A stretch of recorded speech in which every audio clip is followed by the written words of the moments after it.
more real truth talks. And let's talk about how love can overcome everything. Real love is tough, it fights, it hurts, it doesn't give up, it forgives, it hurts. um, our story, I guess we'll just call it the wounded warrior and the autistic. Um, Mark was definitely the romance novel love of my life, and if we will believe what he says, I was his as well. But he was not fully diagnosed until 2019.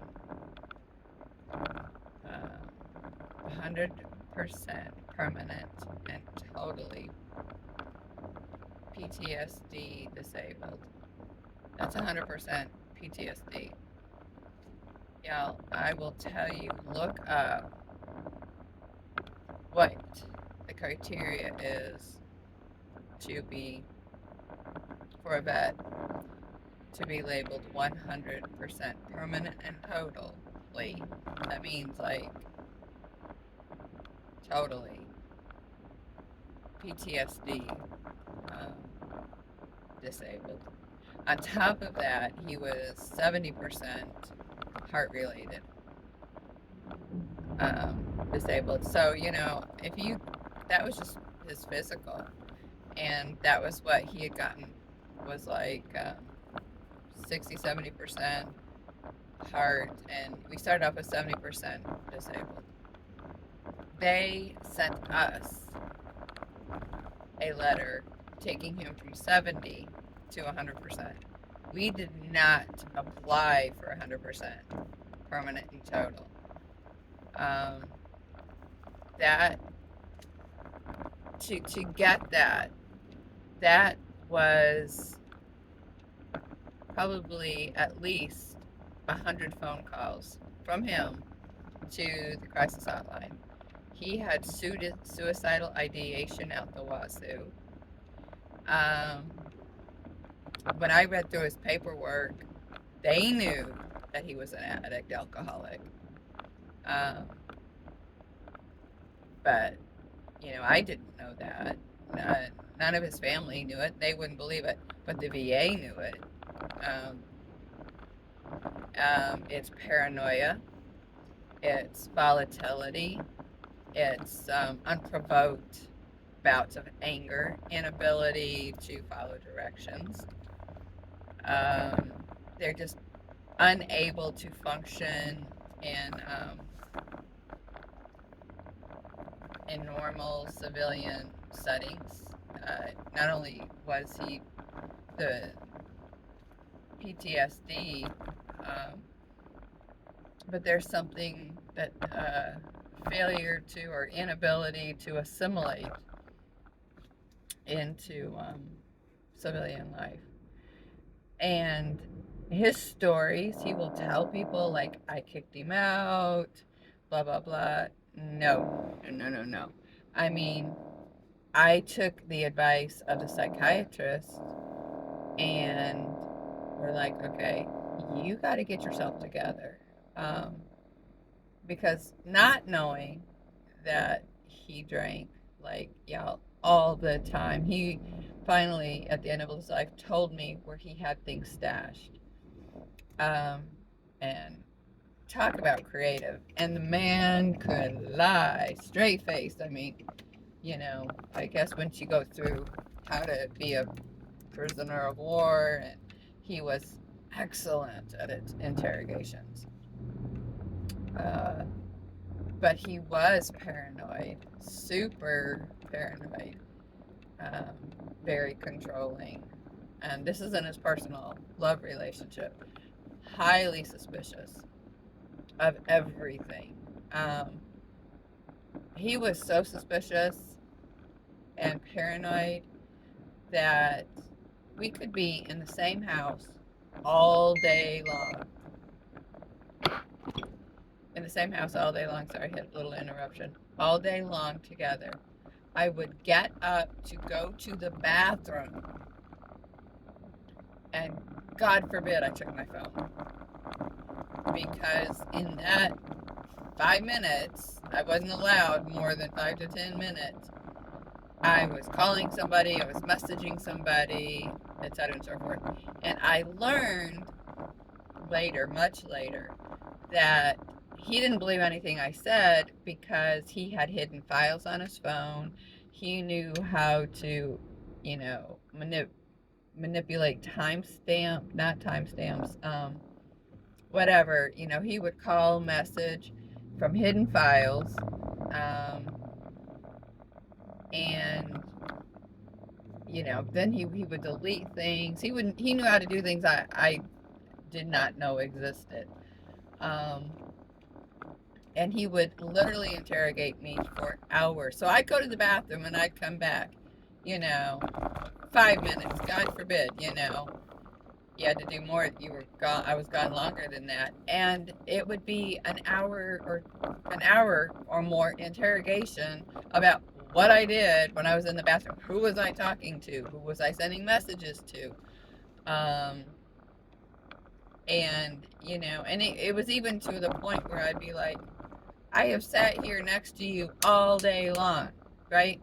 You've seen me all day long, except for when I was in the bathroom, And he'd like, well, you don't want to be here. Oh, dear Lord, super paranoid. He put trackers on my phone. He put trackers on my vehicle. He did a video for his sons one time trying to explain to him when I finally was like, this is when he was on hospice and truth was all coming out, trying to tell them the truth. Like, he told everybody, that I took his drugs. I was an alcoholic. Yes, I did have a drinking problem for a few years. Thank you so much, sir. But no, not like that. That I lied, I cheated, I stole his money. That I hid things from him. Nope, he did all that. And because he did that, then he just assumed that I did that. And I was the only relationship in his life, the only woman in his life that did not cheat on him or lie, um, or, that kind of stuff. So he had absolutely no faith in women. I mean, from what he said, this is what he said, that his mistresses were either married or ho-hos. I know that that's not politically correct, but when you sleep with other men on a routine basis and you take money and gifts from them, I'm just saying. And I was the only one that didn't do that. I mean, yes, I was autistic. Yes, I had some definite issues in response to abuse, but okay. Anyway, and it was suggested that he needed to get his stuff together, let me calm down and get myself together by the VA, by the psychiatrist when he was in. So he was labeled because of the phone calls that he made to them, by the police having taken him into psych, VA psych, by himself putting himself in. He went in one time and we begged him to please keep him longer. Like, I'm trying to find every reason under the sun, like insane jealousy and blah, blah, blah, blah, blah. Life would have been so much easier had he admitted or just said, hey, guess what? I'm an alcoholic or I'm an addict. But if he was an alcoholic, then he'd have to quit drinking, and there was no way he was going to stop. That's what he told me. He had no interest in stopping. And when he did end up stopping, um, just just before he went on hospice, it was not his choice. His body just quit quit working as far as letting him walk in response to a radium treatment. Um, he had a tumor explosion in his knees. Anyway, couldn't walk, couldn't move. He was in unbelievable amounts of pain, and he wouldn't he wouldn't pass out, so I could take him to the hospital. He wouldn't let me take him to the hospital. He wouldn't take his pain medication. He wouldn't take his heart meds. He was just like, he was pissed. Um, and so he detoxed 11 days on a couch, crawling to the bathroom, um, and mad at the world.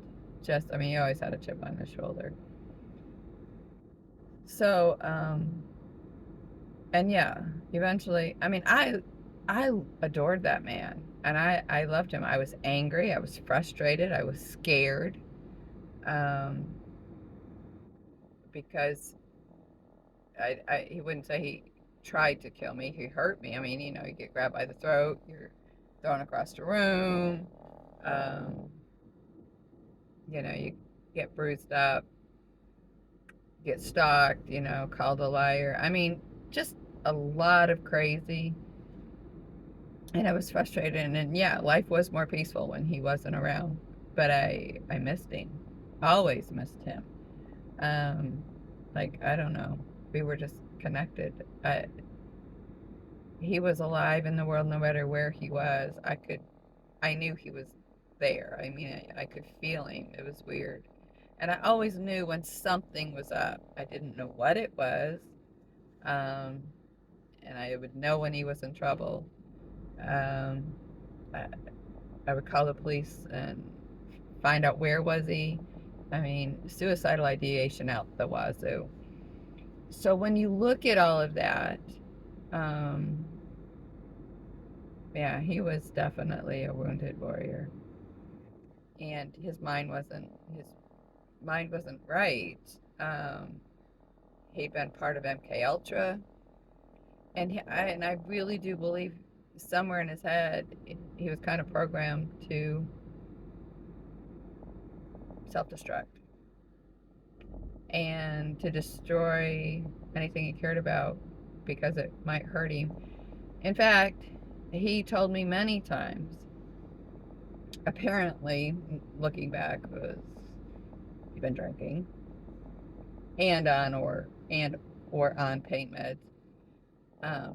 Because once he got diagnosed with cancer, that was like an addict's best friend, and he would use them, not use them, OD,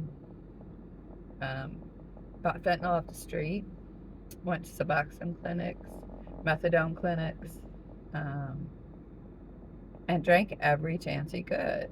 And that's why he never stayed home for long. He'd get angry, he'd start a fight and take off. And he'd said the first thing he did was he went and got stuff to drink. Um, I still don't know how we didn't know it. There were a few times people had told us of like, hey, something about, well, you guys must have partied or something from one of the neighbors. I'm like, Mark said he doesn't drink anymore. Oh, well, that doesn't make any sense because I just saw him carrying blah blah blah into the garage. And I tore apart the garage at one point, couldn't find it. He was just always one step ahead. But that was his biggest fear, that somebody would find out um, he was out of control with his drinking.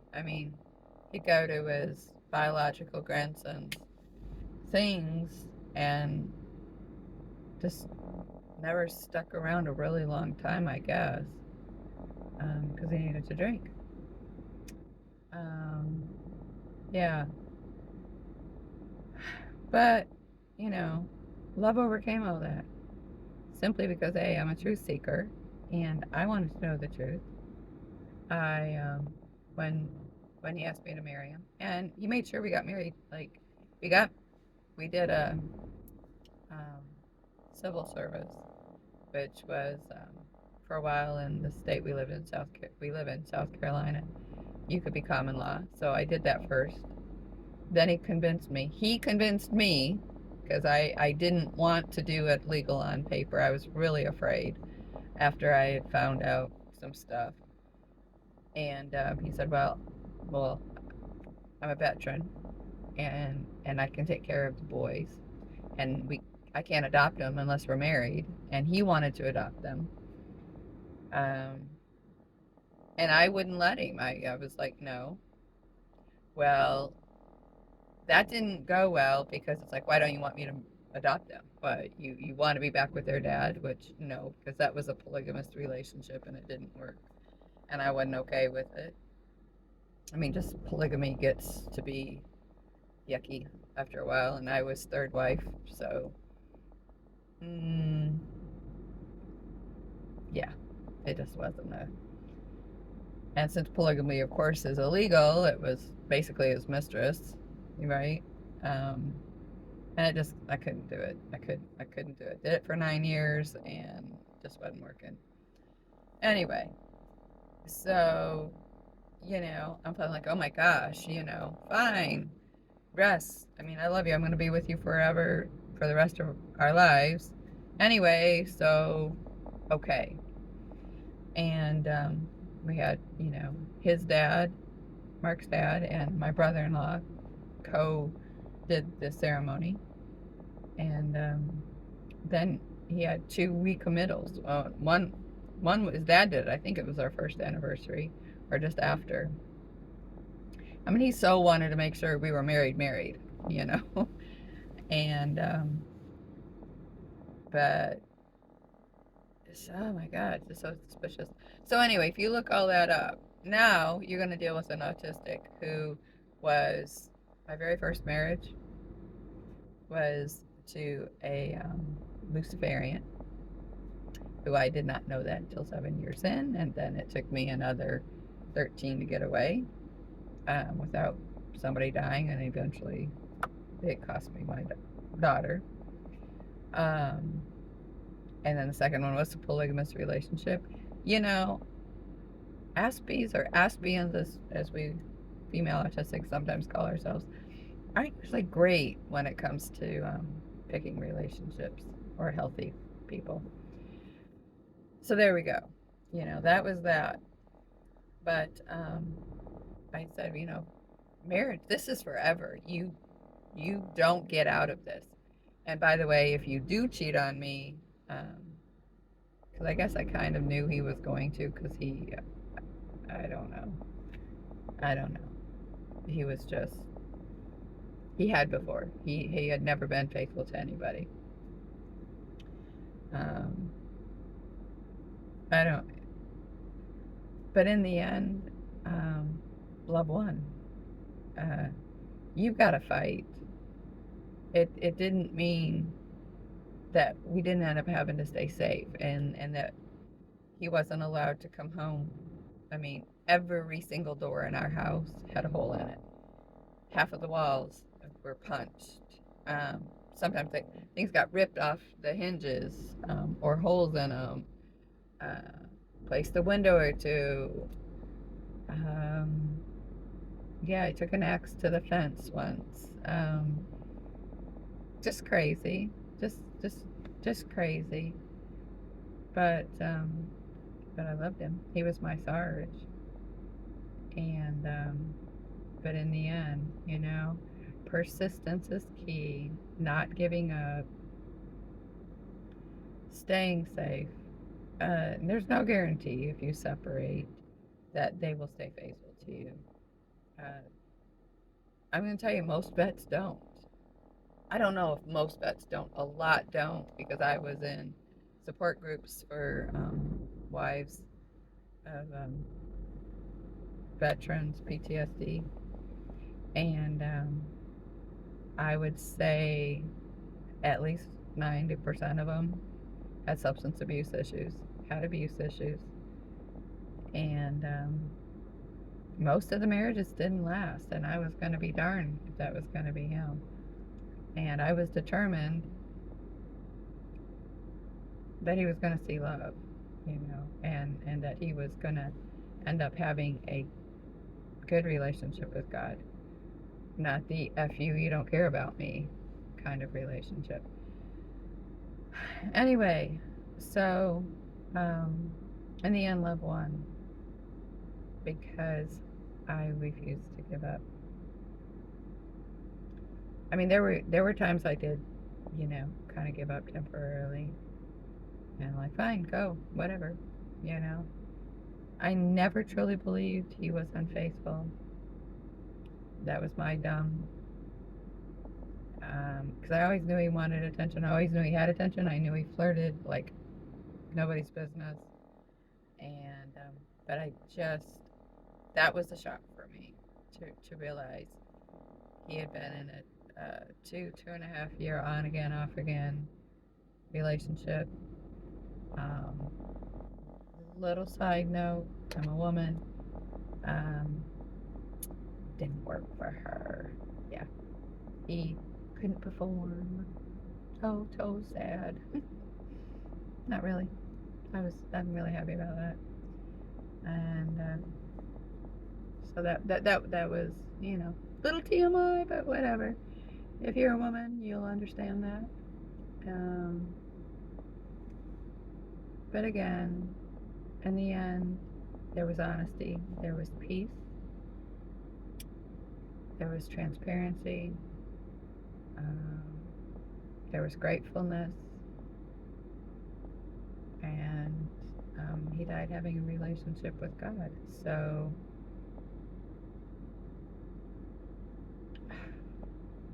I don't know that I would do it again, but I'm not sorry that I did. Um, there were definitely times when I regretted everything, and when I was struggling to deal with him and not drink my way through it. That was probably one of the hardest challenges for me. Finding the right medication leveled my brain out, and I needed that because autistics, this one anyway, and a lot of them I know about, cannot handle chaos, cannot handle screaming. But we'll go into that another time. All right, takeaway: love wins. Don't give up. Stay safe, though. Stay safe. And if you're a Jesus believing spouse, fight. I mean, it's warfare. It's warfare. These guys' brains are so mucked up. Um, and in my guy's case, the cancer and the pain ended up being a gift, because if he wouldn't have had pain that bested him, um, he'd have, he'd have kept just, I'm tough. I'm a badass. I can handle anything, And until then he couldn't. And it wasn't until he couldn't walk anymore that he cried uncle and made Jesus the commander in chief of his life. And then, and the fact that I stuck around, and I battled, and we'll go into some of the things I did to fight for him, um, which were very unusual. But think outside the box. You cannot be normal with a wounded warrior. Like, you just can't. You have to think outside the box. So, okay. Well, we'll talk later.